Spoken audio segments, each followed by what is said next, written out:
And greetings and welcome yet again to a wonderful live broadcast of Building Legacy. Building Legacy is a broadcast made possible in part by our co hosts, the illustrious, eloquent, phenomenal beyond measure, Sister Dr. Sandra Richards. Greetings, Sister Queen. And, Greetings. and the equitably illustrious, engaging tech person, as I keep being called now, tech person, Senate Dr. ChenziRa Davis Kahina. And we are most graciously joined by an illustrious, spirited, eloquent speaker and healer par excellence, Sister Queen Grandmother Mama Shekinah.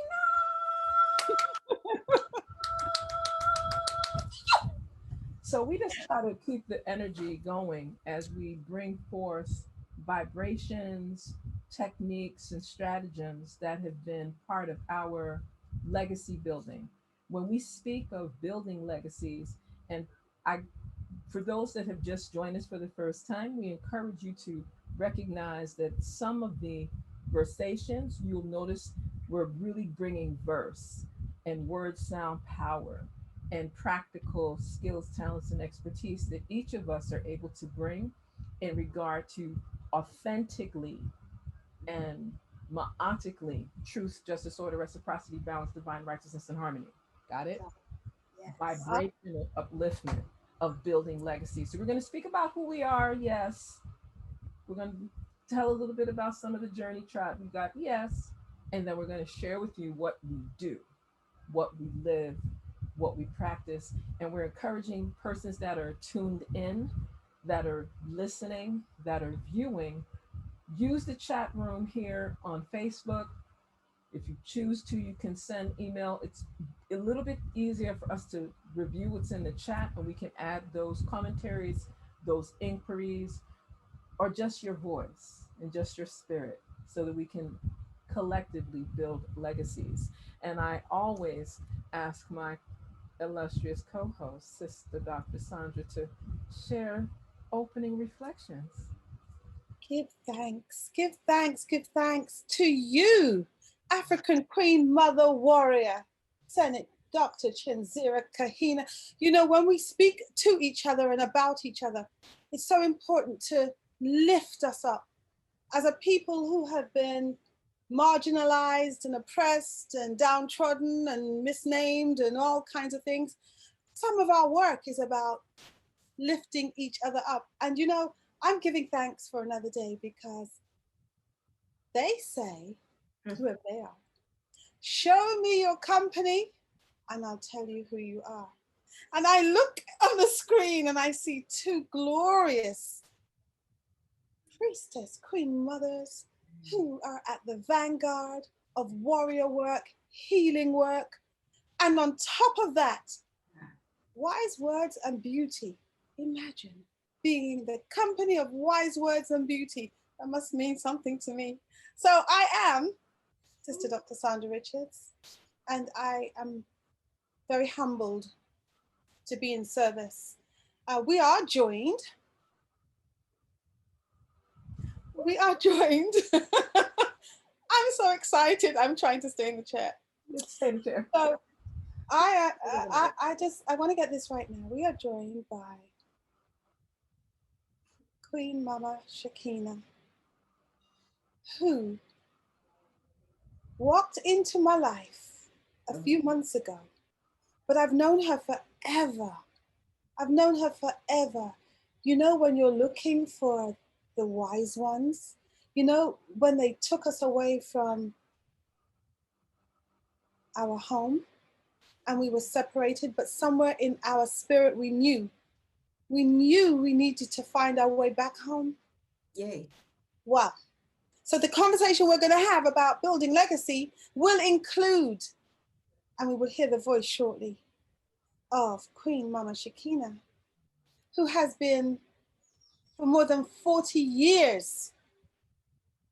Some people who are listening to us haven't even been on the earth plane for this long. You hear what I'm telling you? So for over 40 years, serving and defending the human rights of African families. In a place called the United, let me get this right now. Reptilian.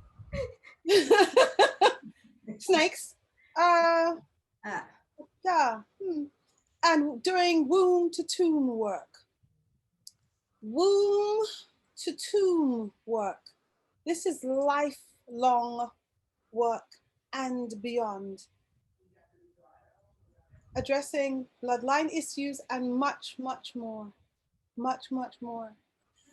I will allow Queen Mama to fully introduce herself because I will not do this justice. I just want to say I am so very grateful that we were able to make this happen because we are speaking to each other from across the waters. Yes, we are. Yes, we are. Speaking to each other. So we say to you, welcome, Hi. Queen Mama Shekinah. Hi. Well,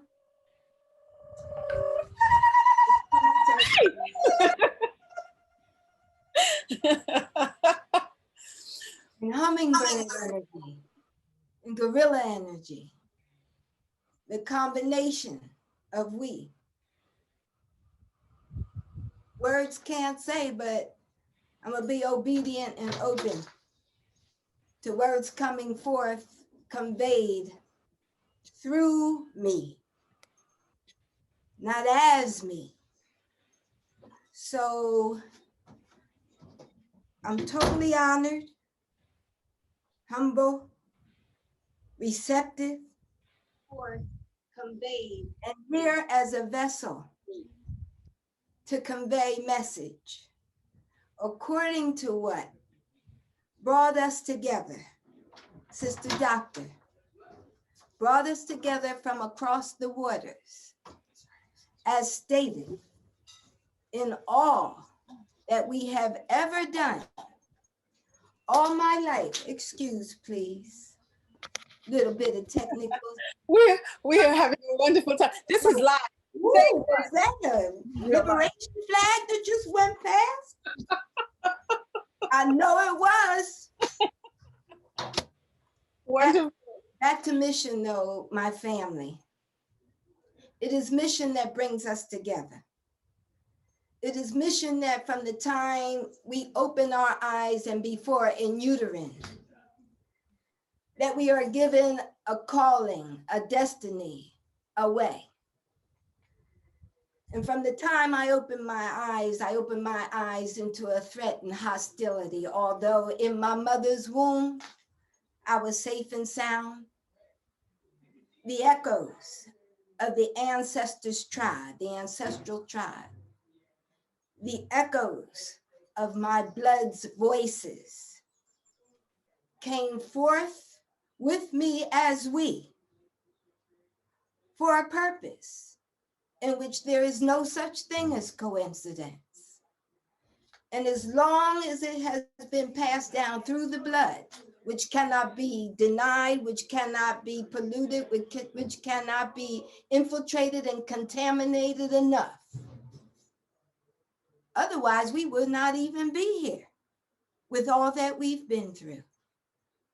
So to reach one another across the waters is prophecy fulfilled. And when we've seen one another, we always have that sense within ourselves, whether we're riding down the street and see somebody or feel somebody that you've known before, or whether we're in some situation where we're actually meeting and talking or in love. And we remember these words, a Lakota word, Dona Chante, a love from a long time ago. Dona Chante, Dona Chante. So, And that's why we're here. And the conveyance will be clear globally from a Pan-African view, because that is where my eyes started from. Knowing that we were scattered. And when it was time to come together, we would make it there because we can hear a voice in our hearts, in the drum, in the Shekinah, in all that we are as pigmented, melanated, glorious ones. When we said to one another, no matter what the circumstances, and we've all endured the same, based upon where the ships landed, based upon how far we walked, based upon the dolphins coming and rescuing us and taking us to shore. However way, we always said to one another, I will see you again. That's a vow. I've worked in prisons. And in those courtrooms, be it whether it's whatever institution, religion, education, corporate, prison, any institution that any one of us has gone through, the process of assimilation, there's always been a point where we faced ourselves and we were taken down to our bare nakedness. And we looked at ourselves and said, there's more to me than what I see. There's something in me that no matter what that judge says, no matter what that supervisor says, no matter what that prison warden says, no matter what that professor who got it all wrong is saying, or anybody else, we always knew the truth was in us, wasn't a lie, and was going to be pressed to earth and rise. So here we are. Here we are. Here we stand. wow, wow, wow. Here we stand. Give thanks. I have a question. Yes, my dear. So people will know that I regularly state that English is not my first language. English cannot possibly articulate the experience of Africans in this time and in a time gone by. English is not my first language. So I hold on to any opportunity to heal my lazy tongue. So Dona Chante means Dona. D-O-N-A-H. Dona. Yes. Chante. C-H-A-N-T-E. Okay. Accent mark. Lakota. Lakota. Which means? From my godmother, Dr. Kawia Red Elk. And it means? And it means? A love from a long time ago. Senate Doctor. Ashe, Ashe. And that is why the road of ascension and the bridges that we've been building, as Honorable Marcus Garvey and all others before and after, brothers and sisters who have walked that walk and said, we will meet again, have been driven by the missing. When you say, I miss you, or I miss my mama, or I miss somebody, grief, trauma, oh, how beautiful it is when we can look at one another and say, that promise is kept, and we have returned, and we have maintained love. And here we are. Let's go. Let's do this. Let's build. Oh, wow. So, Senate Doctor, when you and I were speaking about building legacy, and we were very clear that the spirits would come forward and the information would come forward to add to that mission of building legacy. We spoke about aspects, and we knew that there would be aspects that we didn't need to speak about, but they would just present themselves, right? And we were also very clear that the sisters' voices that are not often heard enough in the whole Pan-African journey would be given a platform. And I want to make another confession, because I do this regularly. I'm going to say it again with this new term, this new phrase, Donna Chante. Chante. Gosh, I'm really in school. Chante. I want to say to you both, I want to say to Senate Dr. ChenziRa, because I've been working with you, that what I have for you is a love from a long time ago. And this work of creating a platform, courtesy of you, actually, largely, because of all the technical thing. I know you're very solidly holding the technical space, but I would love to hear your voice in terms of the building legacy aspect. The building legacy aspect that we can open up now, because we've done a few of these sessions, and I know we usually do a recap, or we at least mention what they were. So part of what I need to start with first and foremost, sister, queen, grandmother, mama, Shekinah, is that we're very grateful that you were willing to come outside of your normal flow to even join in this framework, because there's so many sisters, daughters, brothers, sons, fathers, mothers that would not get access to the wise counsel, the truth, justice, order, reciprocity, balance, divine righteousness, and harmony that you bring. Thanks and praise. So for that, we're very grateful, because some persons just say no. Listen to what I say and culminate, paraphrase what I say.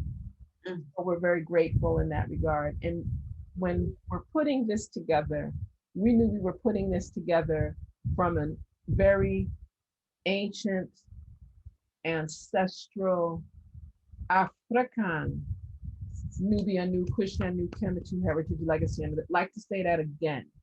A very ancient, ancestral, African, A-F capital R-A capital K-A-N. So we were dealing with the soul and the flesh of that spirit, that power that comes from our original indigenous ancestral spaces.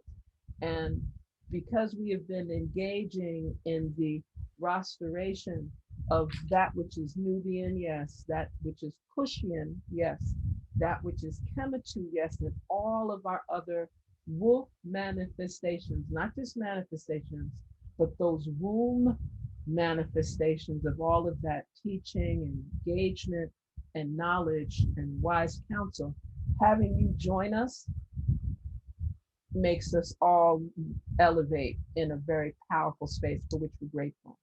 Give thanks and praise.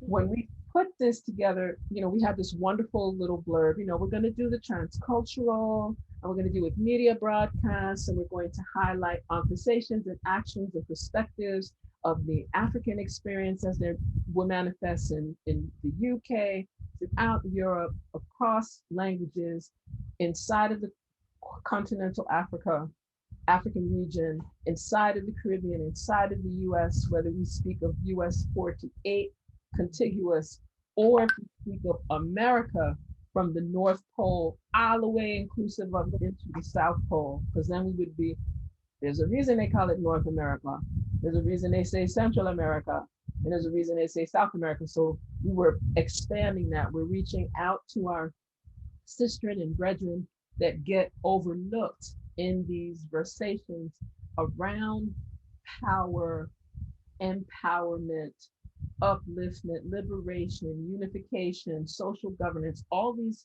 vibrations. When we say Pan-African, we're meaning like Nebu, all, Nebu, ancestral, all, Africanism. So that was part of the core of how this was navigated and pulled together so that it was authentically global. So we probably could have added global building legacy or building legacy global. And we were navigating to have something that was succinct, tight enough that it would be drawing and inclusive, yes, because we have some sisters and brethren, them don't want to deal with politics at all. Don't want to talk politic things, nothing. However, many of the works that they do in the spiritual realm is very political. Yeah, just not the politics that the external sphere deals with. So we were navigating that. In our first broadcast, we highlighted World Radio Day because that was an opportunity for us to speak about the international networks of using radio and how media has transformed. We spoke about the independence observances in Grenada in the early parts of February, as well as St. Lucia. We navigated around conversations around the Universal Negro Improvement Association, African Communities League, Rehabilitation Committee, make sure I make that distinction, not just any UNIAACL, but the UNIAACL RC 2020 that is working on this rejuvenation, this reunification of all African people with a very grounded work ethic, a very grounded principle, ma'atical vibration, and minimizing all these conflicts that come up like tentacles to undo building legacy. Yeah. We highlighted African History Month, and it was an interesting conversation because we talked about Black history. When persons say Black history in America, they're speaking of the Carter G. Woodson version, in February. And we got a chance to compare that to Black History Month observances in October in the UK. So we were focusing on building legacy to globalize how we even deal with these observances, and had wonderful input and conversations on that. We discussed the importance of demanding, better term, decreeing that there be peace restored, and that this ongoing police brutality, internalized domestic terrorism be minimized, completely washed away. We spoke of what's going on in Haiti, Venezuela. We just did a whole open piece. Our second broadcast, we were eloquently joined by one of our African Queen Mother warriors, Sistren Isis Amlak. And she brought a very firsthand experience of what is transpiring inside of the UK, and giving, and of course, alongside Sister Dr. Sandra. They had this, I was able to just do technical stuff because I was learning and pulling up data, because they were just sharing what is so similar of what is happening with our African sistren and brethren in the world. Sometimes we get into this very insular, this only happened in America. or this only happened in the US, and then we overlook what's going on in the UK, what's happening in Africa, what's happening in Mauritius, what's happening in West Papua New Guinea, what's happening in San Andreas amongst the Rice Nation, what's happening in Panama, Ecuador, because we have persons that overlooked that we had a powerful Garveyite in the embodiment of Maribel Pinto, who the government in Ecuador tried to make it look like she stabbed herself to death over 100 times, okay? Because of her work. So we brought all of this up so that we can then navigate how do we build, support, strengthen that resilience, heal from this, so that when they come to one, they know they're dealing with millions upon billions upon billions in terms of strength. So have I given a summary? You have done a wonderful job, but that's amazing. I mean, I was here. I was here, but I'm listening. I'm like, what I know Mama Shekinah brings. I mean, I will leave it to Mama Shekinah to say what she brings. One of the things that I know we have spoken about on the platform and off is the intergenerational aspect, because I was saying to someone yesterday that when I look at some of these meetings, these Zoom meetings, the UNIA or the GAC or the whatever, I'm seeing a lot of gray beards. I'm seeing a lot of gray beards, which says something, right? It says something. It says it's male dominated, and it says that ones are moving beyond elderhood. They are moving beyond elderhood. They are in elderhood. They are moving beyond elderhood. Who will we pass the baton on to? So when I was fortunate enough to meet Mama Shekinah, several things happened for me.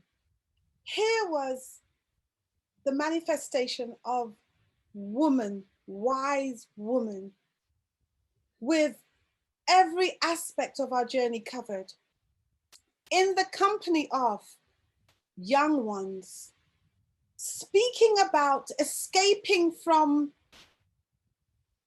an oppression which manifests as the context that we are expected to live and thrive in.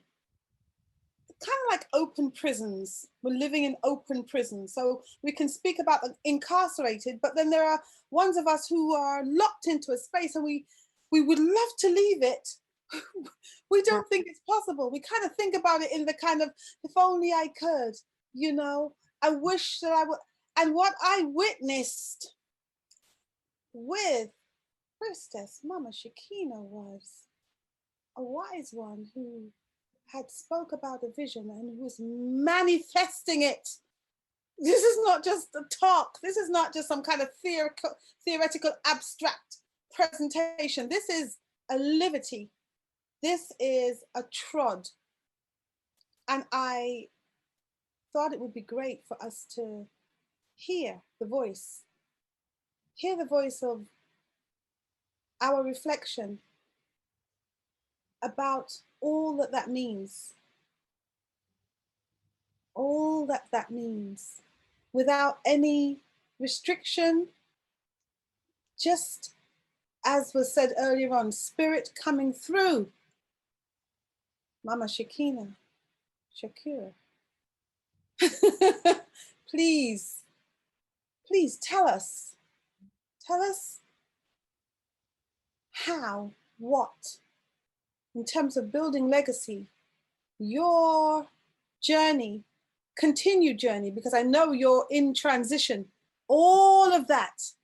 Please share it with us, because there are ones who are listening and will be holding on to your every word to know how they can manifest their own.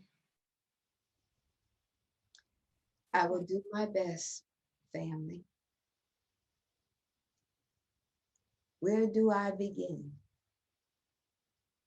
With time constraints. I know Spirit will speak, because I began during the Black Power movement on the eastern coast of the US. And so I was raised within segregation, the limits, the traumas. Yet and still, I was raised in what was called the 7th Ward. And over time, I began to see that there was a migration and learn about the migrations of our people. Be it whether it was forced migration or it was migrations that occurred a long time ago, long before the invaders came.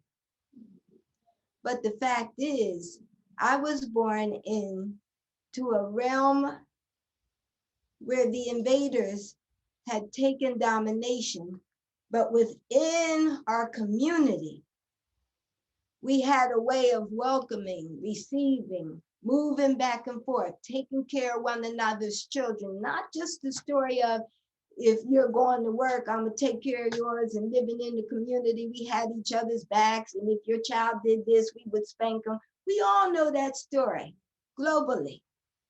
You know, when the village and the community took care of one another's children and everyone was mama and baba.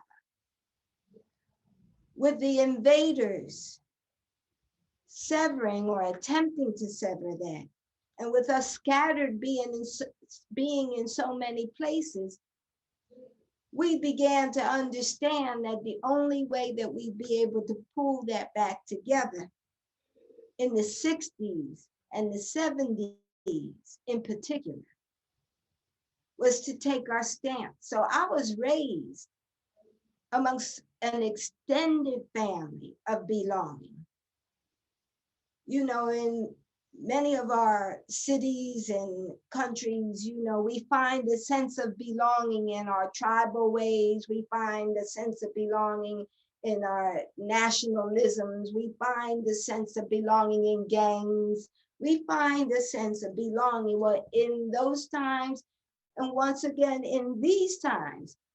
But just staying with the intergenerational concept, I always knew that the way for us to stay together was not to forget who we are.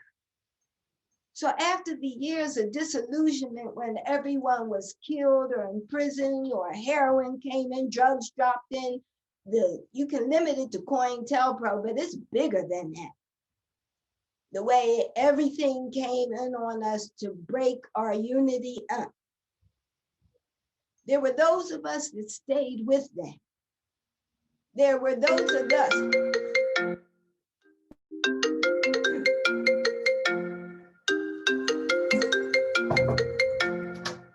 This is ringing. Excuse me, family, but we got to go with the flow. Yes. That's what we do. We fully recognize. So I'm with you. Everything is good. And there were those of us that remembered. So in all that I've done, I'm staying within the framework of intergenerational. One thing that assimilation did and affirmative action did in the midst of disillusionment was to come in dropping some sugar and dropping some sweetness and dropping some things to have us spread out ourselves and forget where we came from. So I watched many of adults go into the business of intellectual, academic professionalism and, you know, make money and write books. And, you know, some even went on top of the mountaintop, you know.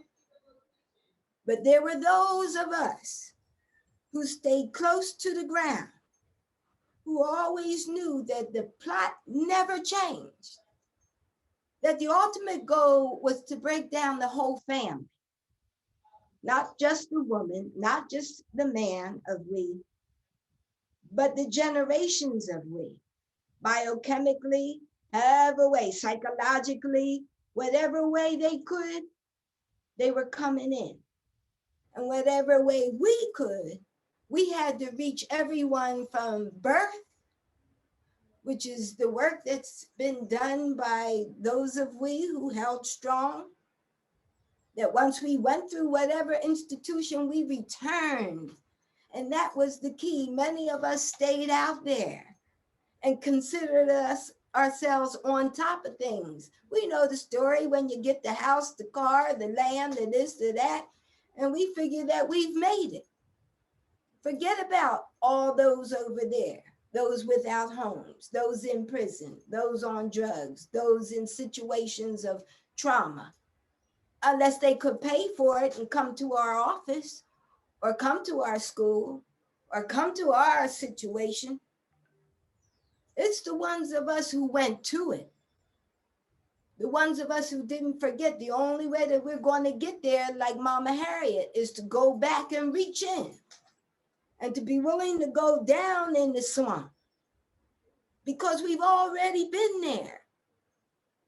But in many instances, we forgot that we've already been there, or we tried to forget or silence, because like my ancestors, they went silent because they didn't want to tell me everything that happened. Many of our ancestors did that. But within that not knowing, there are those of we who have been born with a quest for truth, with a quest to never forget. And that was my quest. From the time that I experienced, I was nursing my baby when I got the word that George Jackson was killed, assassinated. What does that do to the milk that I'm giving my baby?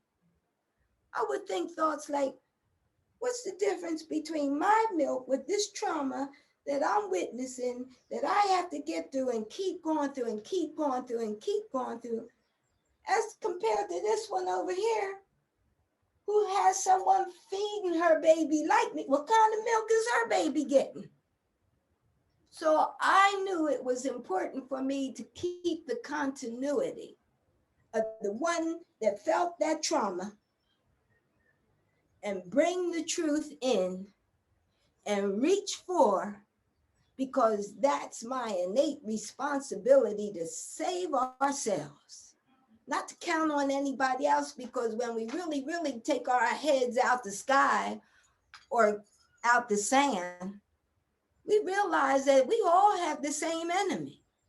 That no matter what structure you're in, be it whether it's your birth or anywhere along the way, there's an enemy breathing down our throats. So I've never forgotten my youth, my children, my own children, with laws passed, 3 strikes, with laws passed to incarcerate our youth as adults. When you see injustice and you know injustice, and you lived a life of recognizing something's wrong, when we dare to have the courage that is passed on, not all of us come from bloodlines of courage. There are those of us that come from bloodlines of neutrality. And I'm not mad, because you have a place too. But it's the ones that come from so-called Judas bloodlines. We have enough betrayal amongst us that many of us have gone into cocoons and stayed there, whatever that cocoon is. If you go in there and you find a lie, then it's really our responsibility to clean that lie out. And I'm so thankful for the movements that have come along, that have remembered how we take care of ourselves with plant-based eating and medicines and retrieving the divine wisdoms and mysteries and the ancient ways of our ancestors. Call it tradition, call it spirituality, call it what you want. It's elemental truth that has worked for us, for we. So at the point when we went through a tremendous breakdown in the 60s and 70s, that shock either brought us up or it caused us to try to assimilate and don't rock the boat. We don't have no boat anymore. The boat has been blown to smithereens. And I'm thankful this what they call pandemic, whatever you want to call it. And, you know, there's much that can be said that's already spoken. But what led me to make the move that I've made is a move of a Pan-African reach that's long been in motion.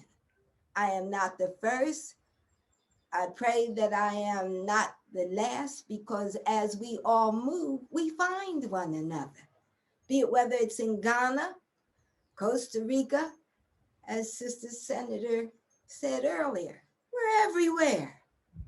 Throughout the globe, wherever you go to that indigenous root, there we be the Africans. And so this newer generation, those of we who have not lost contact with, this newer generation came out with music and all the rest of it that was hollering, that was really saying, you know, I won't use profanity on here, but you better believe they were saying, basically, forget it all.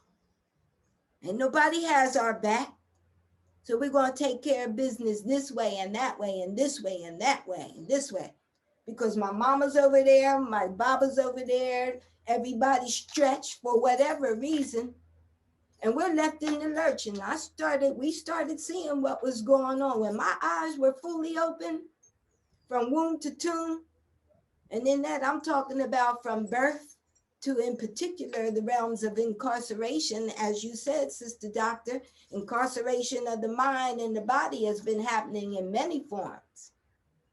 But one thing for sure, when we saw what was happening to our people as a result of the war on drugs, as a result of the war that was undeclared on so many levels, then those of we who have been in position to love ourselves and our entire family, our Black men, our Black children, we always have known we cannot forget the entire family. And that's intergenerational, that's international, that's our global reality. And I prayed many years to reach the place where my soul yearned to return to, because I've never been at home in the US, never. I've been an exile and refugee from the time, who knows how far back, possibly from when the assassinations occurred in my bloodline and before. But remembrance connects us intergenerationally. This generation is saying, hold up, I just heard some truth that's giving me some answers. I'm not the victim.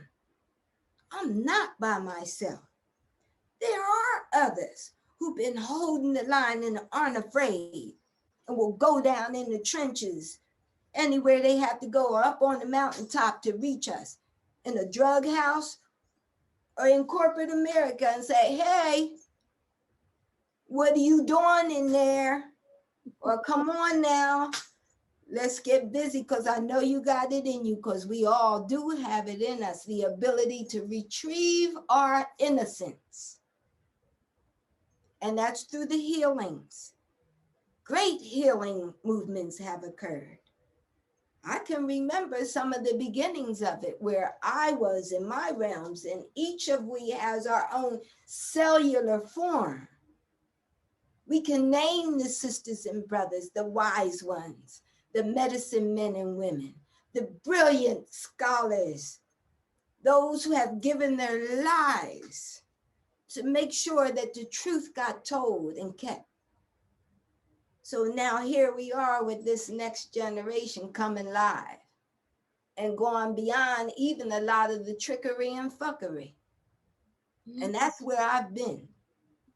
That's where I've been. I can dance as well as I can sit up and, you know, be at the table.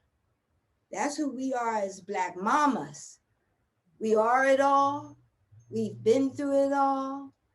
And we can carry it with divine light. because it is our time. It's our time to shine. And when we seek within ourselves for where Creator wants us to be, and when we're willing, by whatever reading, whatever way you have, because we're about eliminating divisions amongst we, geographical divisions, national divisions, tribal divisions, street divisions, all divisions, religious divisions, be gone. We're original, mean that. So my mission has been to step in to the fractures of the Ma'afa, or where we don't hear enough, the African Holocaust, and address the traumas, fractures, isms, schisms, in a way that we have love, order, rules of conduct, moral standards and principles, be it whether we reach to the ancient Cometics or we go by way of the street code. Wherever you find yourself, there's a way for us to hold accountability. And that same accountability is what our ancestors set up and passed on in different languages, in different ways. That's why language doesn't matter. I personally prefer to be in an environment where I can readily understand one another. I believe that's why I ended up in Barbados, although there are places throughout the world where Africans are that Creator could have sent we and will continue to send we. This is not the last stop. But we are setting up cells, and I'm speaking of cells of the body. I'm speaking of cells that form naturally, innately, intrinsically, empathetically, whatever you want to call it, that form their own structure in order for the whole body to heal and be full force for the time that is now. It's been at least 10 years that I've prayed at the beginning of a new cycle for immunity and invisibility. I hold those truths to be self-evident, self-evident. I know and believe in the supernatural powers of we. And that's what we must be able to convey to one another instead of tearing one another down. There's a saying, we don't condemn, we correct. We correct. And so we all stand to be corrected. We are all in training. We are all in position to come to new kingdom, new world. And that is where Ascension Road leads. So, it's difficult for me to sit still and listen because I'm so excited by not just the hope, but by the manifestation of our works. Now, when you speak and you speak of we, yeah, there are so many ones who have been called to do works. They're called. They could be doing something else, but something inside of them won't let them be. Something inside of them keeps pulling them back to a certain kind of works. And good friends that I have met on my particular journey have had conversations where they've said, I don't even know how I'm gonna pay for the things that I need, like pay for a roof over my head, or pay for gas to go in my car, or pay for food to go on the table. And I've got children, and but somehow they won't stay away from the works. They're involved in birth work. They're involved in grief work. They're involved in education work. There are ones of us who are sitting in hostile environments, and they are really hostile environments. I confess to sitting in a hostile environment where you're surrounded by people who, for all intents and purposes, look like you, and that they're melanin rich, but their consciousness and their behavior mimics another set of people. And it's distressing because on the one hand, another set of people you expect it from, but your own people, you're thinking, whoa, I wasn't way. And so the trauma is then consolidated by more trauma, but you continue to do the work. So I know that I personally work hard to remember. That's what I know, that I have made a commitment to remember. And so when I have the privilege of sitting among ones who were willing to share, I'm open to learning, because there's much that I have forgotten. Even though it was in my ancestral line, I have forgotten it. I have to learn it again. I have to heal. And caring enough to do something, like not just on the stage in front of everybody, but the birth work is not on the stage in front of everybody. I have some close friends who are involved in all kinds of healing work. That's not on the stage. You do that in different spaces. So can you say, I mean, SntDr, I know I've gone off on a thing. So if you need to pull me back, please do pull me back. But what is, I think, something that we often don't discuss is that work where the rubber hits the road, that work where we need someone who knows enough and cares enough to do something, not to get on the phone and call somebody else or say, well, that's a shame that's happening to you, but actually to roll up their sleeves. And when we're crying and snot is running down our face, or when we're mourning and we're yearning, or we've got this ancestral or this deep trauma, because when our child goes out, they may not come back. Or when someone sees our melanin-rich child and takes them off the street, and then they get caught up in this system, and then they end up on this journey to lockup, staying in the work. My position, my place, I think, where I seem to have been lodged is in education. These schools are killing fields. These schools are places of criminal activity. You have agents of states who have been trained to target melanin-rich children so that they do not achieve their fullness. Those are things that I know to be the case, because that's the work I've been doing for some, oh my gosh, that's about 40 years actually.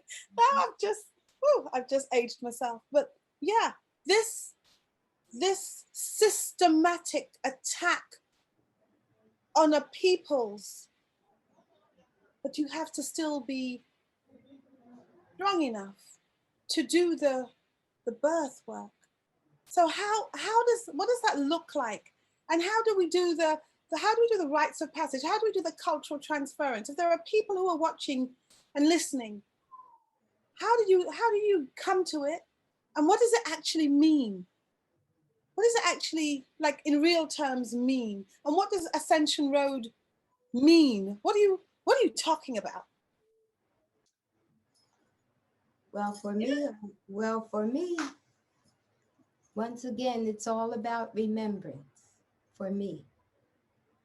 It's about the fact that as I've looked at myself and I've looked at the world, there was something within me that told me this isn't right. And it's that inner voice that when you hear it, it's the vine. It is the vine. It has passed on. So when we ask the question, how are we going to do this? Where are the ways and means? We have to be willing to sacrifice. And a lot of people say, oh, sacrifice. I would get that. Aren't you tired of sacrificing? Yeah. But without sacrifice, there is no reward. You take that to any level. But the truth of the matter is when you're willing to put your life on the line, and from a teenager on, I saw it. When you see those who are willing to put their lives on the line for truth, and then you discover that they're not the first, then you begin to understand that there's something worth living for, and there's something worth dying for.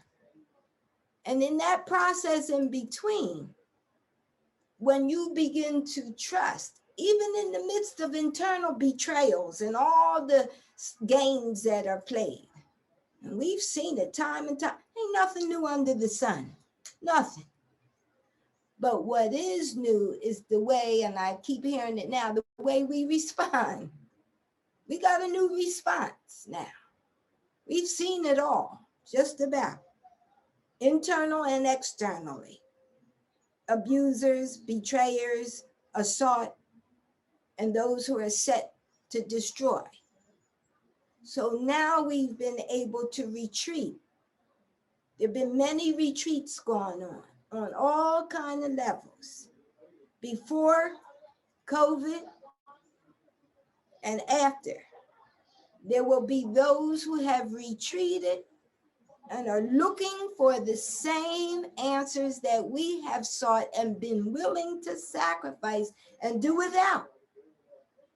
Or if we have, and this is where the biggest concern has been, Sister Doctor and Senator Doctor, are those who have not used what they have earned to give back. People talk about give back, but give back to what? Building the same institutions and the same businesses that are putting money and putting everything back in the hands that's killing you? Well, I guess that's why we are where we are now. So we now have the time to review, and we are. And for me, the review came to, I know why the cage bird sings, Mama Maya Angelou, Ashe. Well, I know why the cage bird flies. And it is because when that door opens in any prison or any situation to where you feel as though you're limited and you already know that you've been promised dominion, there's no limits on spirit. Once you tap back into who you truly are, you just don't sit there, out or veg out. What's the whole reason behind cleaning ourselves and strengthening ourselves and fortifying ourselves? It's to cross those borders. It's to cross the boundaries. It's to open up the way. What's the point? Other than to cross and open and hold hands and do what we've been told to do in our spirit. We get the message. It's whether or not we're willing to carry it out. All my life I knew and prayed that redemption meant beating evil at any cost. I got one enemy, and that's evil. I hate evil. They say hate. Oh, that's a strong word. You're daggone right. It's a strong word. I hate evil. And I will hate evil until it's gone, whatever shape or form it takes. So when you ask me to come on, my dear family, that's really where I'm coming from, because just as much as I want to be riding horses and seeing all this beauty that I have been brought to, I know colonialism and there's ninjas in all parts of the world. Ninjas. All over the world in all kinds of languages, still operating within the colonial mentality and having allegiance to it. So we in due process. I say process of elimination. Just like when you eat good and you bring in the truth, and you're going to have that natural process of elimination. So yes, the many friends and relatives that we speak of who have a different way of seeing it, I no longer dispute. I have fought most of my life internally. Internally, we know that one. And many of us, speaking of Black women, have turned to many different ways rather than dealing with the assaults that we've had to deal with and the disrespect, and bringing us down to a standard to where we're twerking our bodies away. We're flip-flopping like I don't know what. And so it's up to we. Young sisters started calling me mama when I turned 50. That was about last year or so, you know. I love it. Of course. But the young sisters started calling me mama because they were looking for the energy of the mamas that is now coming to the mitochondrial promise. We're rising up to be able to be mamas. You can be queen, you can be priestess, you can be all of that. Your womb can be barren. But the essence of the mama, when that rises according to the calling, according to that innate part of your chi, your force, your re, your truth, that truth will bring you to the point where you know the answers, you know the way, you receive the guidance, and you receive the protection, and you trust. You trust that you're in the right place at the right time, divine timing. Thanks. We hear the words. Now we got to activate the words, put them into action. Talk is cheap. So that's what has happened, my dear family. In Los Angeles, California, and in other parts of the US, there are sisters that along the way we've agreed to do the work. We've agreed that we are called to build ourselves from womb to tomb, whatever is your expertise, men and women, because we are a family. And the essence of all that we do is Black family preservation, bottom line. And that's more than a house and a car.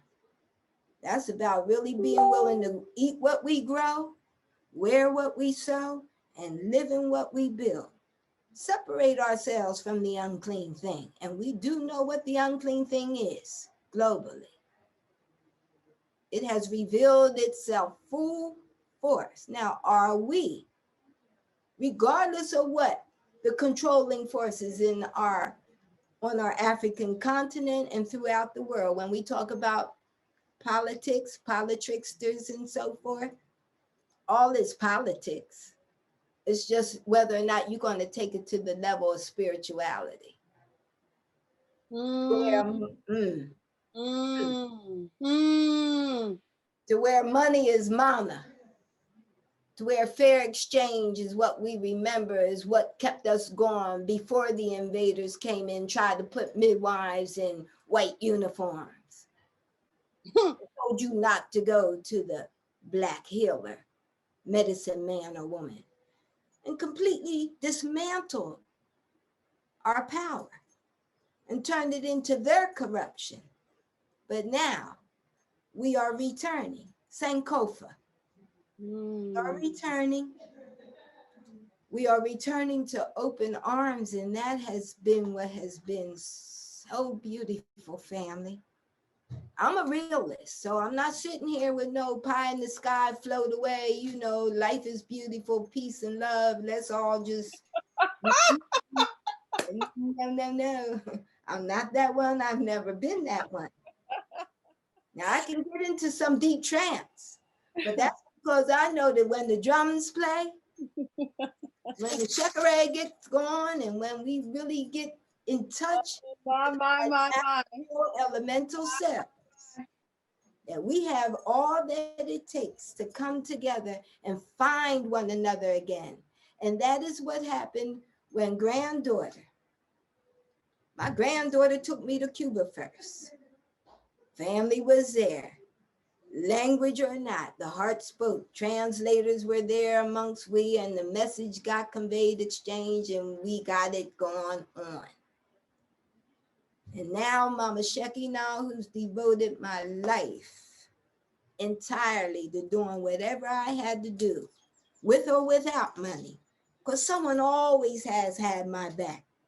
My sisters, my brothers, sisters in particular, but the men in my life, be it whether they took the whole or they took a piece, they always knew that truth was what was going to happen between us. Nothing more, nothing less. And either you could get with that or you had to keep going your own road. But me and my house, we're on Ascension Road, and that means we have to be willing to ascend beyond the barriers, fly out the cage, and look around, because families in given places who all, like myself, are looking for one another and find one another. So when I got here, I had beautiful experiences, not only with physical family, but spiritual remembrances and visits and visions. When you see that Black people blue water was with me for a long time, the mantra out of my Black people blue water, Black people blue. And when I saw it and felt it, I wasn't a tourist. Wasn't no tourism going on here. Never has been, huh? That is the difference. When we go to explore and gather data and to have yourself some real knowledgeable experiences, I'm not saying don't do that, but bring that information into the spirit, because all in all, politically, intellectually, we've been through all of that. Now the piece that we have now is that spiritual core that they tried to diffuse and get rid of. We got it back, and it's rising. And that's what it has embraced me here, spiritually, politically, on all levels. I have returned home. Wow. Such a beautiful, beautiful reward for the labor of sacrifice that connects a bridge.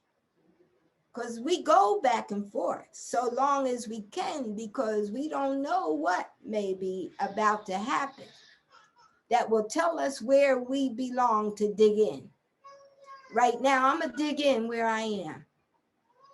And then I look forward to setting up structures of this cell, of self-sufficiency and international connections and exchange on business level, all levels of holistic development, that we can then focus on what it is we want to focus on, where we are, and establish bridges with one another on the most fundamental level.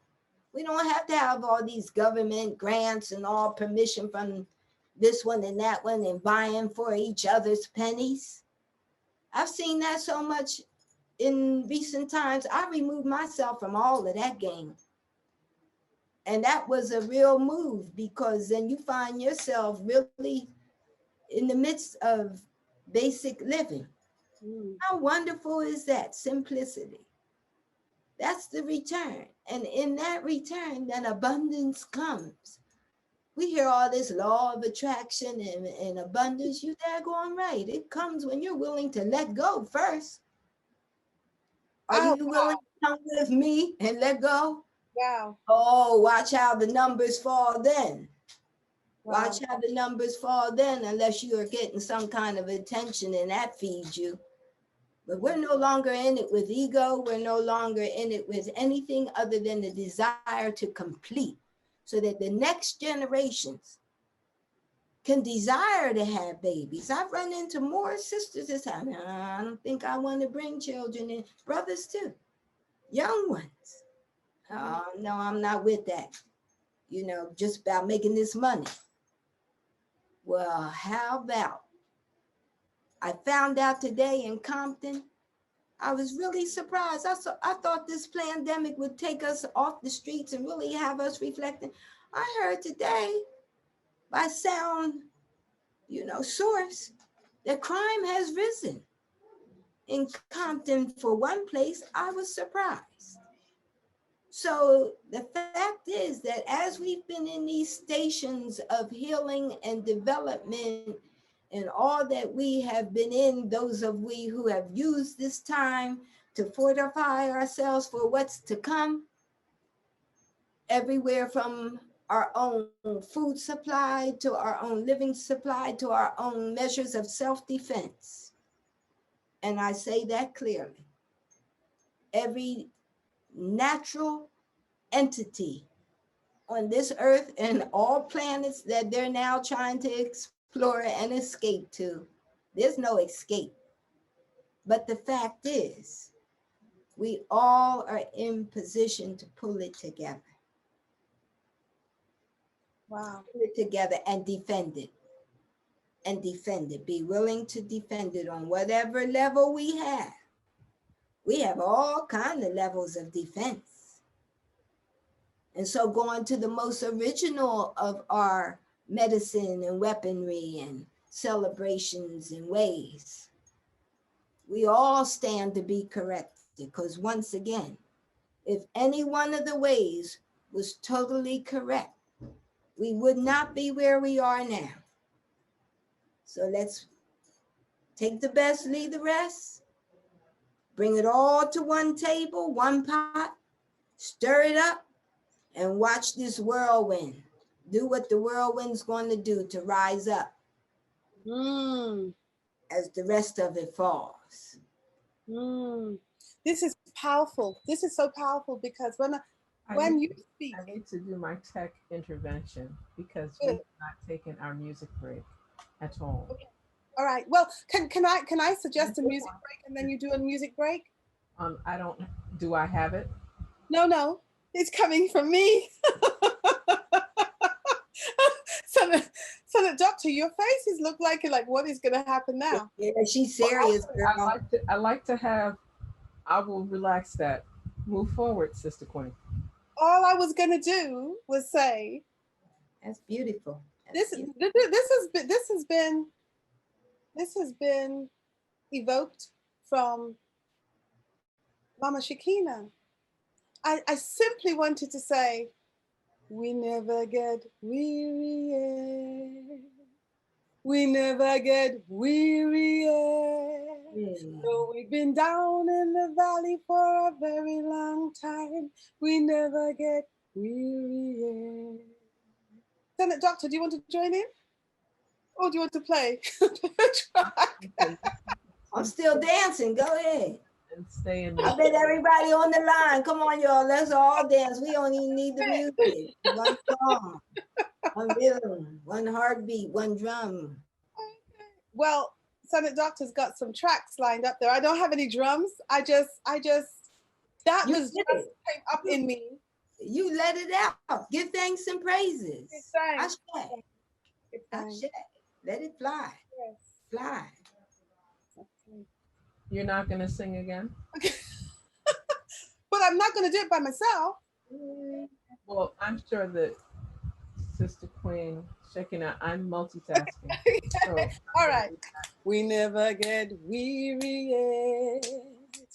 We never get weary yet. So we've been down in the valley for a very long time. We never get weary yet. We never get weary yet. We never get weary yet. So we've been down in the valley for a very long time. We never get weary yet. We never get weary yet. We never get weary yet. So we've been down in the valley for a very long time. We never get weary. I give thanks, I give thanks, I give thanks.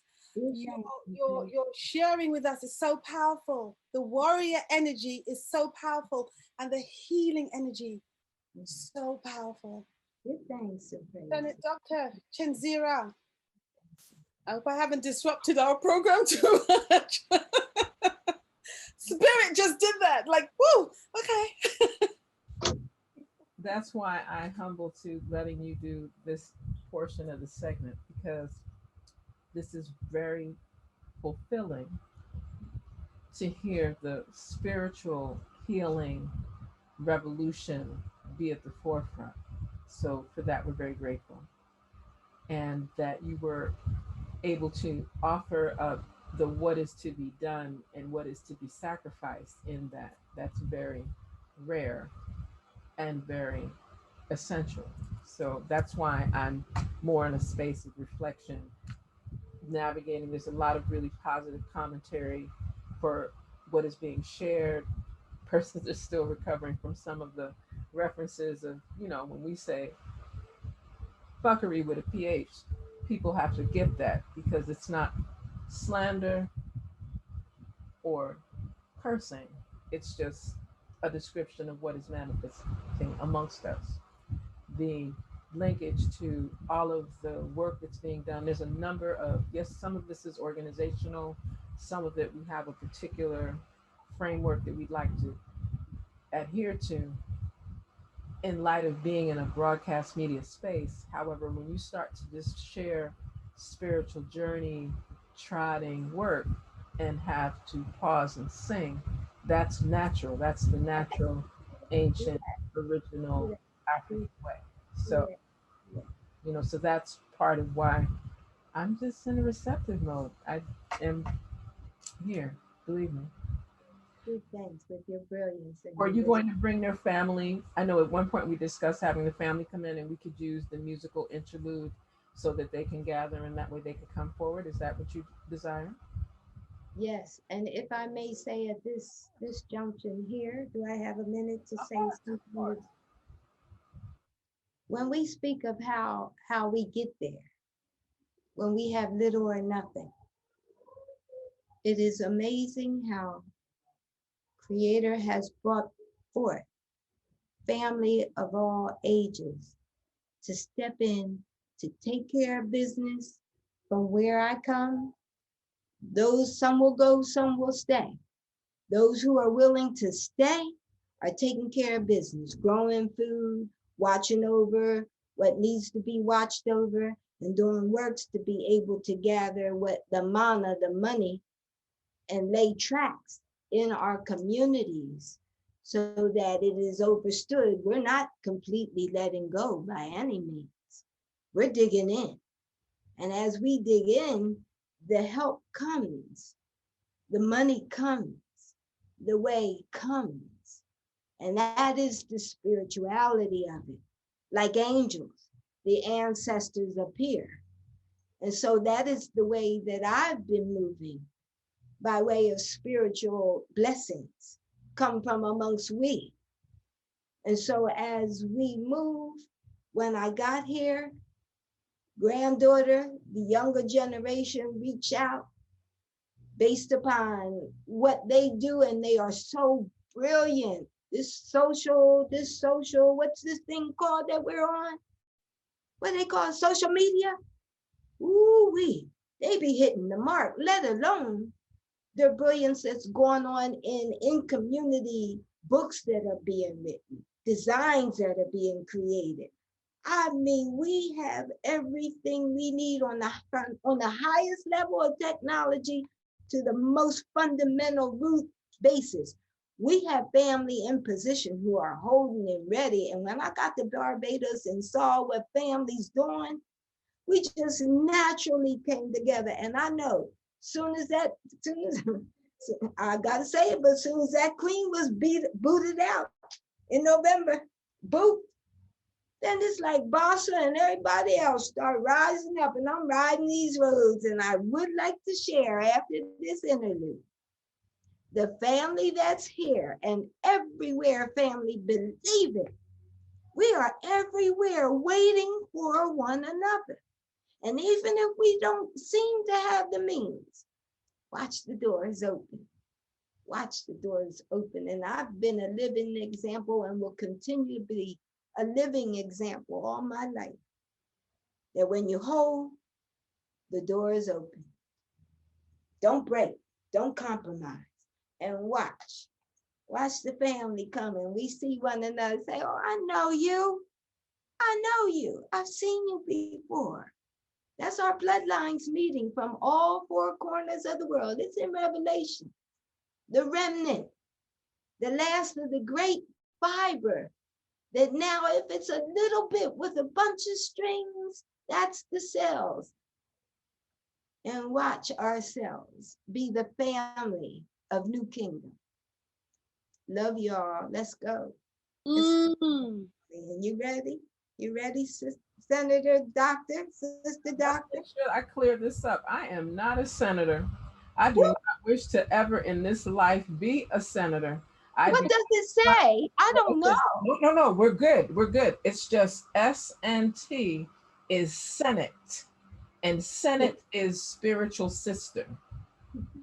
There we go. Because I could tell I started that. I saw a couple of little chat room commentary. Ooh, I stand to be I corrected. was like, pause. Look here, my ancestors is smacking me up. No, none of that's required because English, let's say it together. English is not our first language. Okay. So that's Thanks and praises. no, we're all in the same. Please say the correct pronunciation, please. Oh, Senate. Senate. Yeah, so it sounds like senator, but see, if you say in this arena, and then people think and that is not my area. Yes, indeed. Yes, indeed. Give thanks and praises. Be seen. Spiritual sister. Oh. Navigating through this tribe and giving our words out. This is an important, actually, this is an important conversation. Conversation. Oh, this is an important conversation because I hold the name Sister Doctor because I don't want to drop the sister. So I was a sister before I became a doctor, and people started calling me doctor, and I was like, no, I'm losing the family connection. I am sister.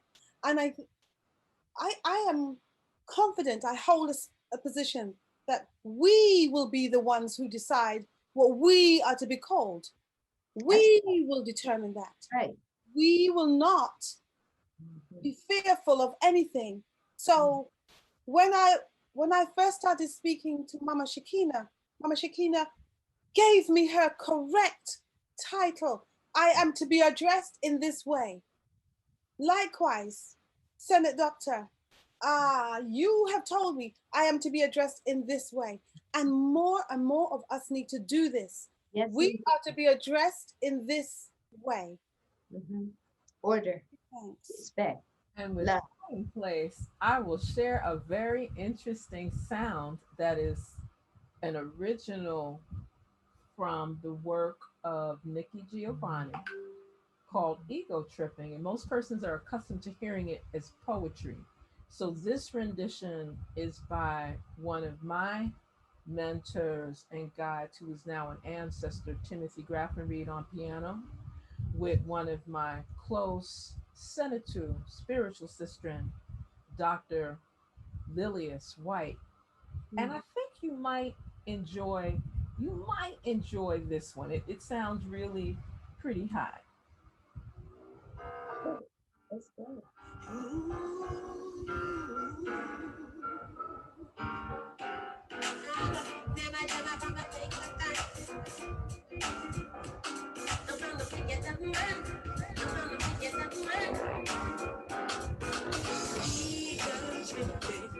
There may be a reason.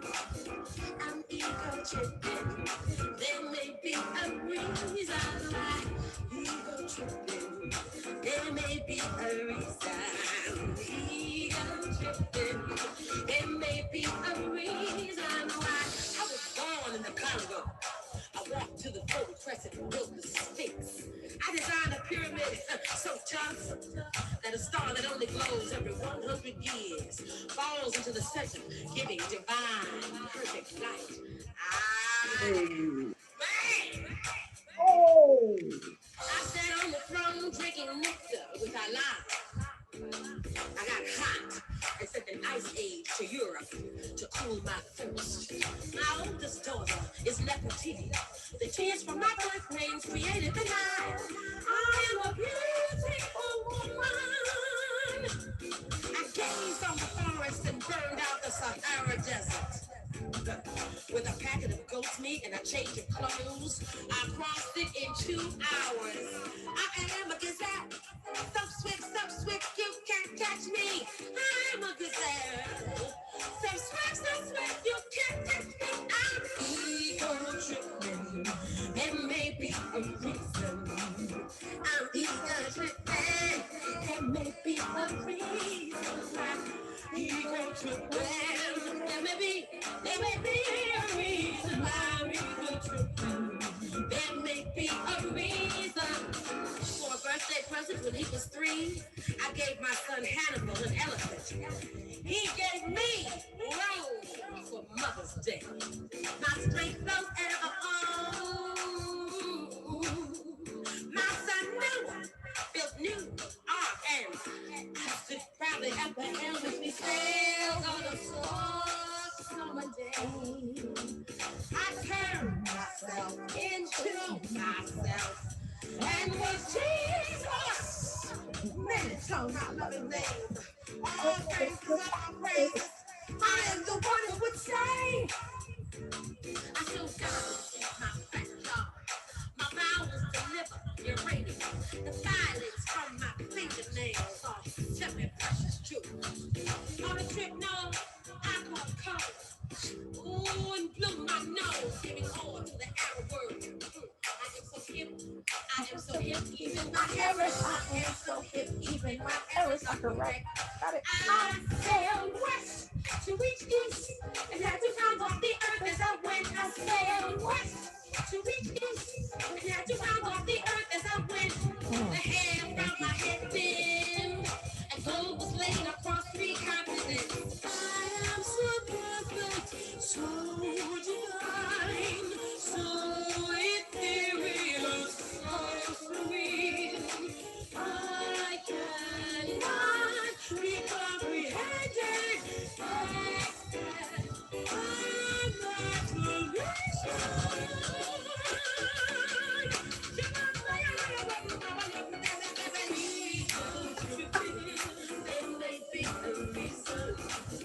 I'm ego tripping. There may be a reason why ego tripping.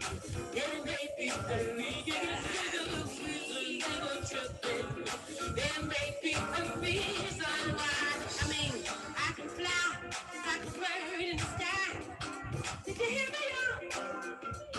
I said, I can fly like a bird in the sky. Guess that's why. Guess that's why. I guess that's why I'm ego tripping. And there may be a reason. Maybe a reason. Ego tripping. There may be a reason. I'm ego tripping.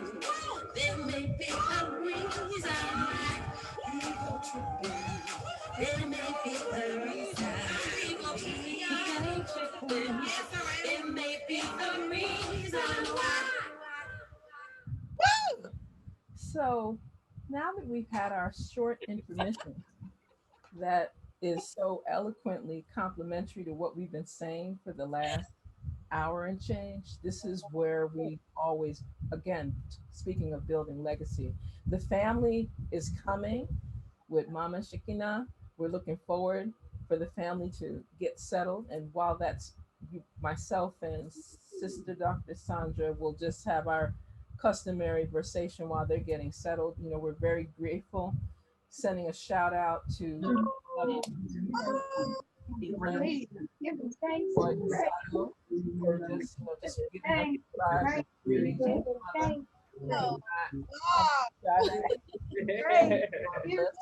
Let's start. Here we go. We got like the whole coming together. Here we go. So this is what we speak of building legacy. We see the vibration of love and sharing. Wow. That's right. Bring it to open. Bring it to open. Wow. Yes, look what we doing in here. Oh, And also, there's a Greetings, Sister Sandra. I'm right here. Okay. I just had this reasoning with a few ones addressing each other as they are. This younger generation may seem that they don't understand that energy is very real and how positive words sound is a major part in our journey of life. There's like a lot of powerful commentary from the first assistant PG of the UNIA ACL RC 2020, Baba Singh Baye, pure blacktricity, goddess of a perfect black. Give thanks, brother. Another member of the UNIACLRC 2020, and Brother Reggie Austin is sharing love this. There's just a lot of word sound power and strength in the chat, reclaiming our language. And I give thanks for Moot and Moot sharing Senate is SisDr in Kemetic language. Before I even got to the definition, it was already shared in the chat. And then we had another sister here, one of our eldresses here in II St. Croix, Sister Queen Mother Sandra Gerard, who shared the following. I was sitting cutting fabric to make cloth for sanitary napkins for our girls home in Haiti and started listening. I am so happy I did, but it also describes that what I do for my people is true and taking care of business in a holistic and fruitful way. Thank you for the spiritual continued awakening I needed today. So giving thanks. We got sisters, right? Mother now knows that in the background, I'm going to always do the background music. I don't try to lead, but I'm going to do a little background, carry on with the song. So we're going to definitely bring up some of Mother Nile. She's granted us permission to share some of her recent recordings on like Thankful, etc. So just would like to share that vibe. So family.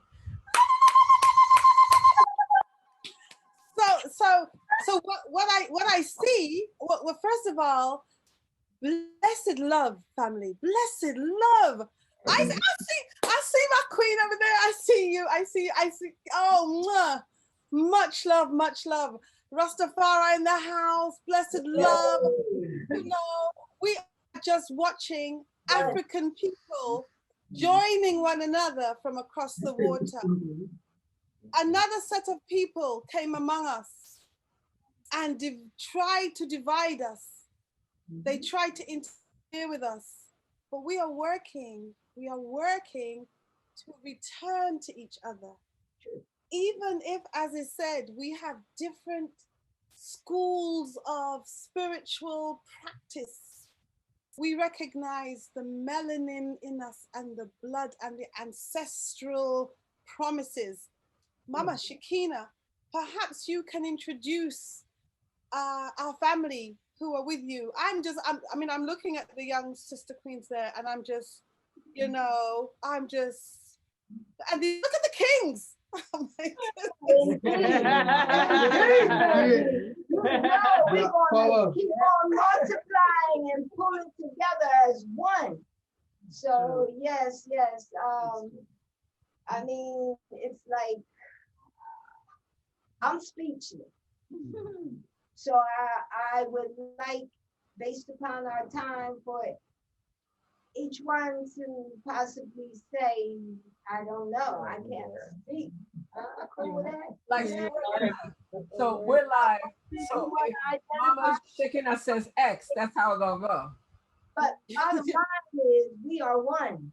And Creator has brought us together in this minute to exemplify how it happens when you come pure of heart to return to one another from all four corners of the world, with all divisions put aside, to get busy with what got to be done to rise above the tracks that have been laid.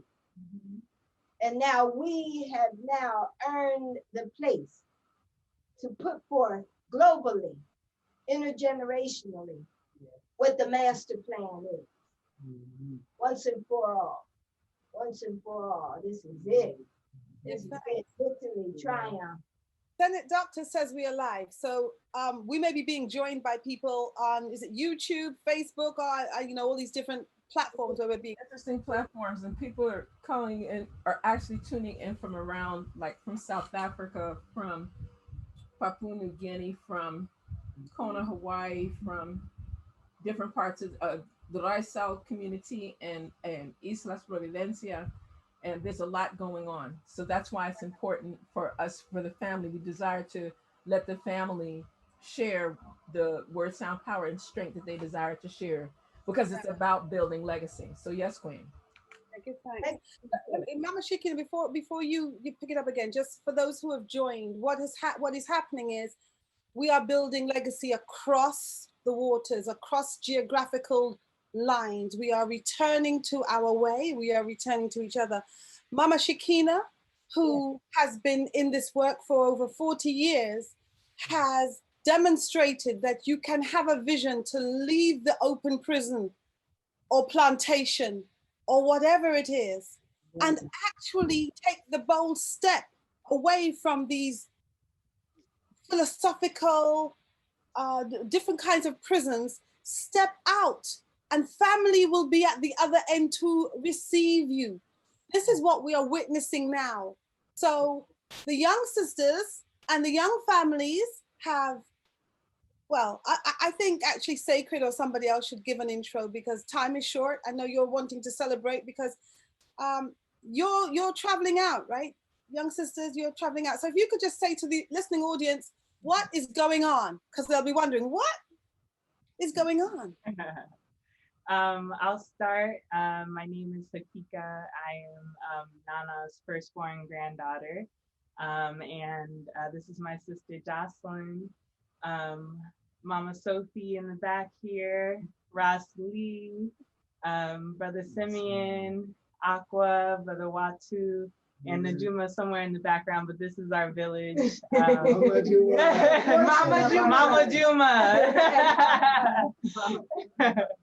We have new ones coming forth. We have life that's coming on and on and on as we come. Yes, so we're headed back to renew our passports so we can continue to build family here in Barbados and to welcome those from all around the world, from some of the youth that we work with in Cuba, from Cuba to South Central, to know that there is a place that is grounded in truth with those who are ready and willing to learn and teach and educate and to come together to build.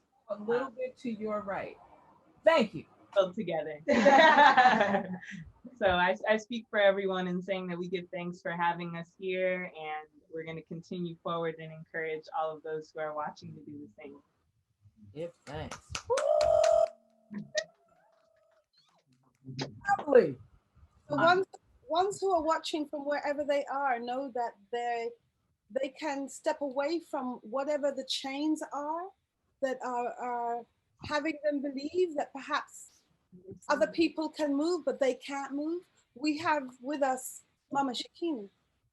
We have the family who are living testimony to the fact that African people,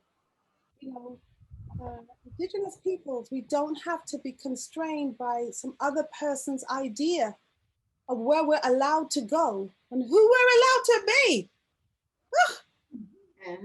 Audacity. I would like to add something too also at this point is, as to leave, there are those who are stepping in. So I can actually be here in a home that's Black owned, that was divinely set up, that the granddaughters came upon by way of Sophia and family looking out. And as we then were brought in, we were welcomed by family, through family, in a way that the two granddaughters can return. And I know for sure I'm in good hands. Indeed. So I'm here with my abilities changing and all, but I'm totally confident that when we do make the move out of the obedience to the Most High and the courage of our ancestors, that there's those of we in every part of the world waiting on us who are family from a long time ago, bloodlines meeting. I'm in good hands. Yes, you are. I'm in good hands. We're in good hands. When we come to South Africa, when we go anywhere in the world, trust, we're going to be there for each other because we're all on the same page to win this thing. One heart. One heart. One heart. One heart. Oh. Love from a long time ago. From a donut chante. Love from a long time ago. Yes, we find one another. It never died, you know. It was only suppressed. Right? But there's a time right now where Blackness and with the love of Black man and unity is being rekindled. Yes. So we must be ready so that when it comes upon us, we must be able to embrace it. you know. So this blackness happening, this life is happening right now. So you must be aware, you must be cognizant of that fact, that life is happening. Blackness, the recrystallization of the black person is taking place. Yes, indeed. Right? If you want to interpret or try to interpret what goes on even in recent times, where the tragic happening of George Floyd. But what has it done? It has awakened a seriousness, a consciousness. Right? That even those who are involved don't understand what's happening. They don't understand what they. Pause, King. I need you to just come down a little bit so we can see more than just your beard. There we go. Tonight to see the whole crown. There we go. That's just the tech side of me. Just proceed. Right. So, there's something peculiar about George Floyd and the incident surrounding his death. Right? It has brought a lot of strange things in the world. It has awakened a lot of people that otherwise would have been indifferent to what's going on with Black people. Right? So, there's a mystery around what's going on right now. And we must be ready to embrace when it comes upon us.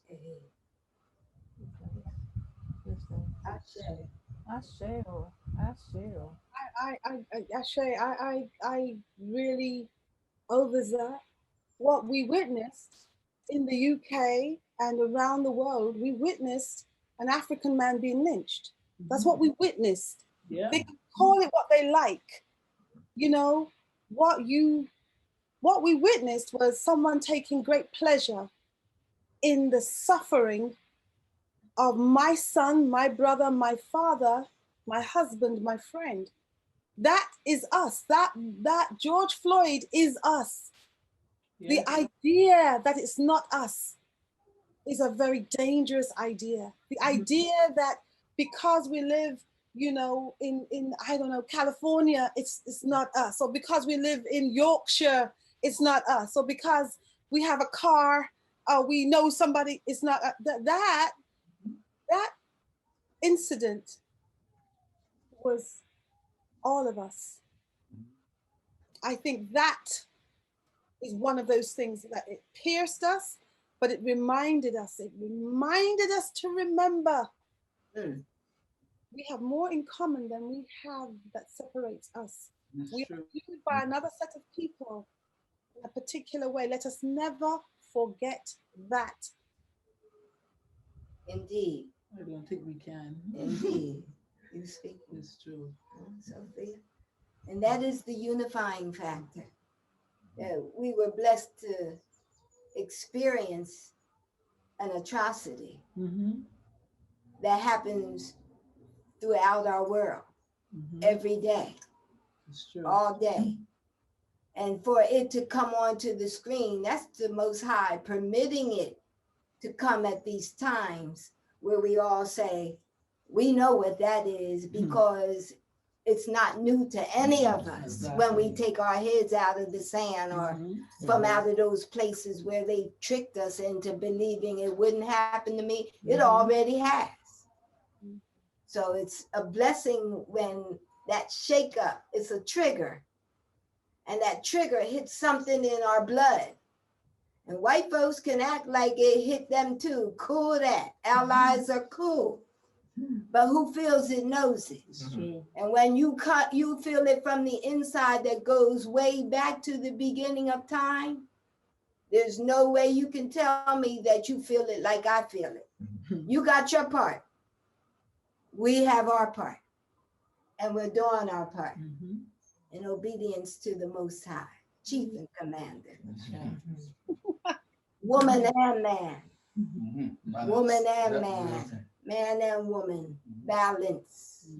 Balance, Brother Simeon. Love family all over the globe. All we need is an interpreter. That's all we need is an interpreter. There's always an interpreter, and the heart is what speaks. Yeah. Final word. Final word. There's been a very powerful reasoning. I tend to have a very open, and I'm cautious with the words I use because of this language, yeah? Because we've become so accustomed, collectively speaking, of seeing death that it's only those who are involved in healing and authentic, and I'm going to use that term, authentic spirituality, that that trigger actually manifests. For some people, that was just another black man. So even though the media made it prevalent and other movements came from that, many persons are still insensitive because I can speak to what just happened here in the VI other night with a brethren that we know as Gideon Rebel being gunned down in his neighborhood by one of our own. Check what I'm saying? I can remember my godson with his hands shackled behind his back, on his knees on the ground, here in this space called I St. Croix several years back, being shot to death by police officers, rifle direct to his ear, with his newborn child crying for him in the arms of his wife. Yeah. You understand? So, but we did a vigil though. It was a vigil. We did the t-shirt. We did the boutonniere. You know, we went to the court situation and we allowed a system and institution that is even more deafening than even the Ma'afa. In Swahili, Ma'afa is like a hurricane. It's something that, you know, it's a natural disaster type thing. But Maangamizi is an intentional, vicious, institutionalized plan of action to dismantle the humanity of another people. Check that out. So when we say Ma'afa, and I hear you because I reflect on how the Ma'afa has been brought to help us understand that enslavement trade experience. I like language, so I have to call on some of the elders like Dr. Mfundishi Jehutimes, who teaches these languages and helped us to recognize Ma'afa is one component that is a natural disaster. But that is a Holocaust. That is a Holocaust, of course, or Hydrocaust, because ours was true water. Got you, Queen. Got you. And a Maangamizi is that it was designed and it was intentional with malice as the root. So it lets us bring word, sound, power, and strength in all of what we're doing.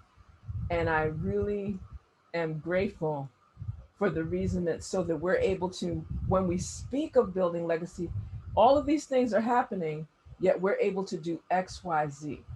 Yes. One pot. Exactly. Words go in, boil together, come from all directions, all times, and be right time, right place. Thank you, family. Asante. Give thanks, everyone. Nice meeting you. Blessings. Blessed love, King. So that's, you know, part of why, as we pull all of these versations together, we're, you know, there's ways for persons to prepare to do repatriation work. There's ways for persons to prepare to deal with life building work and make sure that we are there and we don't over medicalize the birthing process. I heard you the first time when you said that as you were sharing your word, sound, power, and strength, Queen Mama Shekinah. That's a whole other, that'll be the next broadcast, because that's a whole nother. Right, that's another portion so that our brethren and sistren that are willing to engage in the birthing process will be prepared, because that's another part of our reparatory justice, to repair the damages done where we no longer, collectively speaking, even desire to give birth. That's serious. That's very serious. That's very I remember when I was in New Orleans, and I just remember an elder sister telling me that more and more sisters were having mercy killings and giving our children away. And that is a whole nother topic because of what has been witnessed in terms of the circumstances of our babies being born into horrific conditions. And that is what I spoke about in 2010 when I stated they were using our children for body parts and melanin. And it was from that point that internal investigations started happening with what we've experienced in the US as Child Protective Services, foster care system, state-run prisons from infancy on.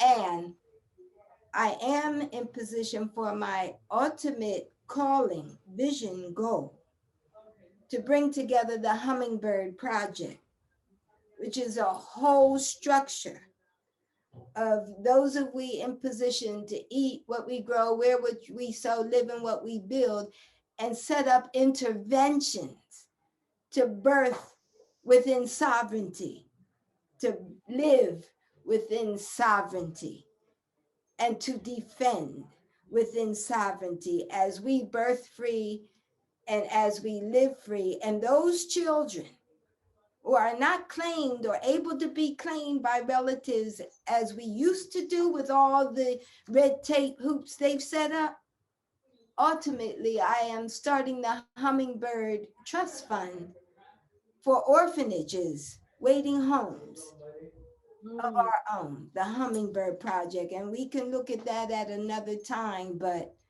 we do need to set up the safety net of refuge for women and children who are birthing through trauma within horrific structures, to once again have no names, to be taken to places we can't imagine and end up in their hands once again, never again.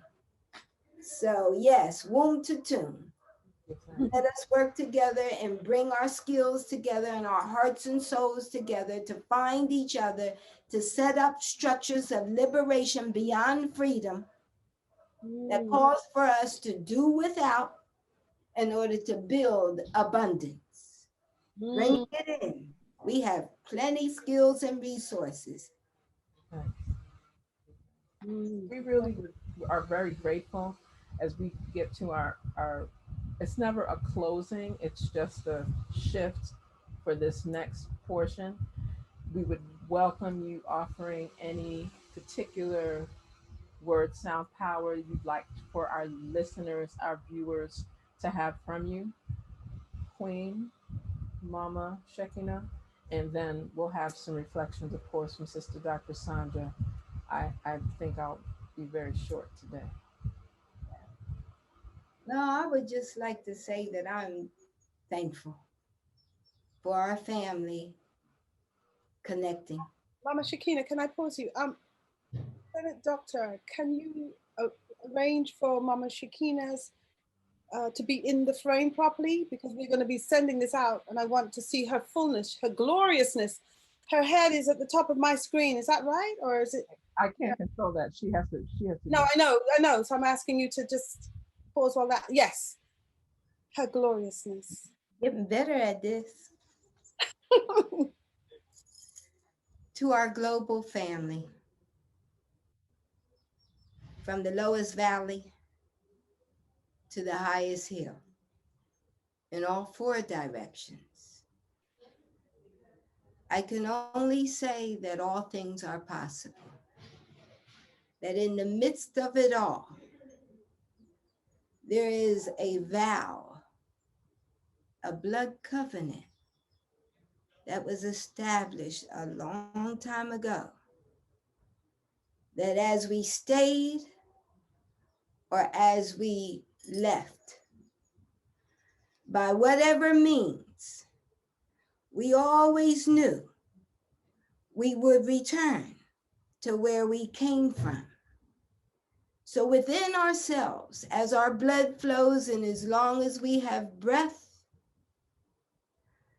let us hear, as we strip away the lies, as we strip away the conditionings, as we strip away the harm, let us find one another embrace one another, and build new kingdom together.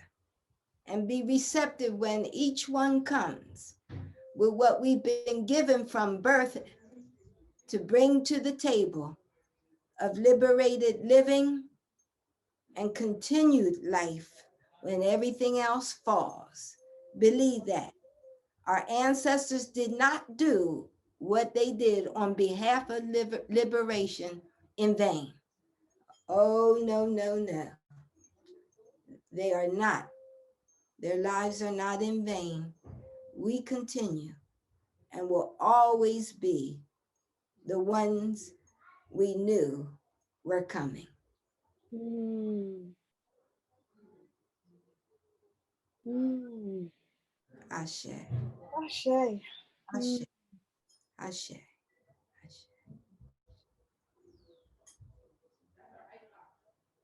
Wow. So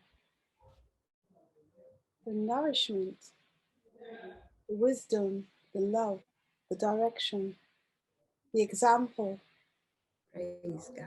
that you have manifest, that you present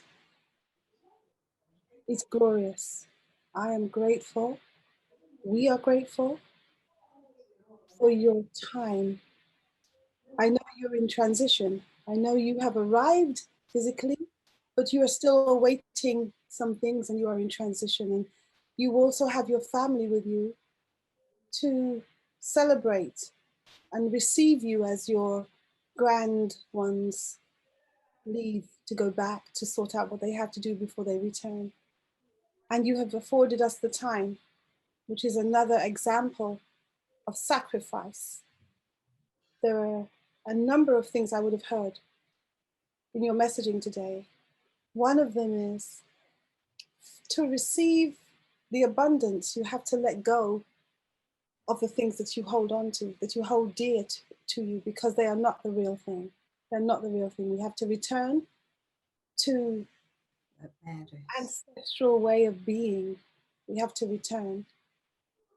I think the other thing is, with all the titles that we can be given and all the places that we may find ourselves in and all the audiences that we either hold or we are part of, the mama is so critical. For there would not be the ancestral lineage and there would not be the ones to come if it wasn't for the mama. And the mama may be a birth, biological birth mama, but it is certainly an African mama, because we have to ensure that the ways are transferred to the next generation. We have to take from those who have gone, and we have to make sure that we pass the mantle on. And I give thanks for the reminder. I give thanks for the example. The humility that comes from you and the power that comes from you is phenomenal. And I must say, the song that was played by SntDr, was just on point, celebrating all of that. It could have been you singing, or it could have been one singing about you. And we give thanks. With that, those closing words, I hand over to my phenomenal African Queen Mother warrior, co-host, and technical advisor extraordinaire, Dr. ChenziRa. Well, I'm very grateful, and I like to close out with just saying thanks. We're grateful, and we're very thankful for what you're sharing. And we're going to let this song speak for itself by Mada Nile, one of our internationally renowned artists here in St. Croix. So appreciate maroon sights in back of me and be thankful. Thankful for the things that they have. Humble with the life I possess. Because some people tried and true and not less. The basic is thinking I eat. Family I kick like steel. Time and time them argue about this. Time and time them quarrel catch. Never satisfied when they think what them at. Know some girl I earn about me. Round the world in another city. How much little girl I be tougher than she. Trying to live it well with the cancer disease. So you know, should have been fun. It could have me, it could have you. So you know, should have been fun. To that for me, tomorrow you. So you know, should have been fun. It could have me, it could have you. So you know, should have been fun. To that for me, tomorrow you. Thankful for the things that I have. Humble with the life I possess. Moving on, some people tried and true with my blade. The place niggas sleep, the kick in our ears. Poverty a kick like steel. When you feel your life is cursed, homeless man I said they feel it worse. When you feel your life is hard, Ethiopian babies bad. Complain that they used to smile, but I know someone who knows the roof and wall. You say the food alright, but I know when them last night. I know you, know how you could use to put that big fish cold. Brief, I can't go back to the family, but I can't go I have. Humble with the life I possess. Moving on, some people trying and true with my life. The place niggas sleep, the kick in our ears. Poverty a kick like steel. So thankful for the food. So humble for life I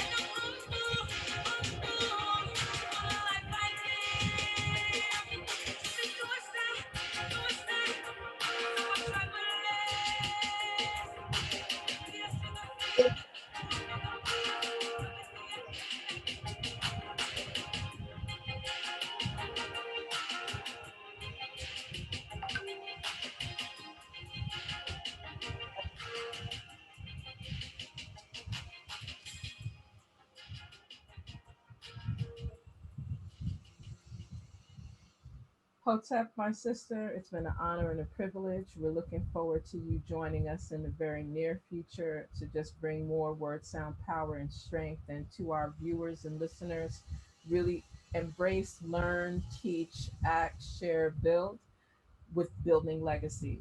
We broadcast on the second and fourth Saturdays from 3 p.m. to 5 p.m.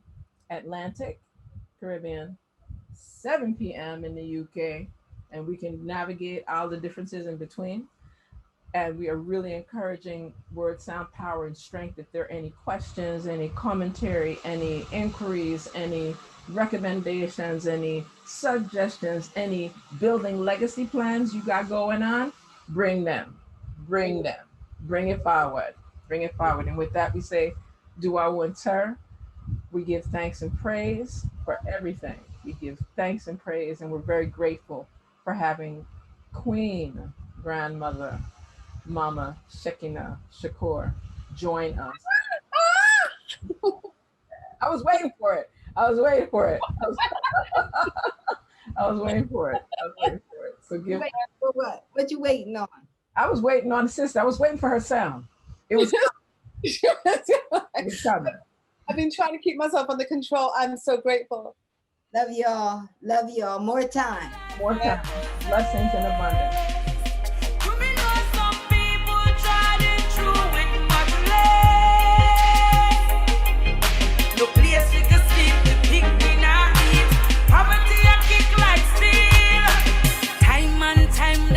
About this time and time them quarrel about that. Never realize the weight it never catch.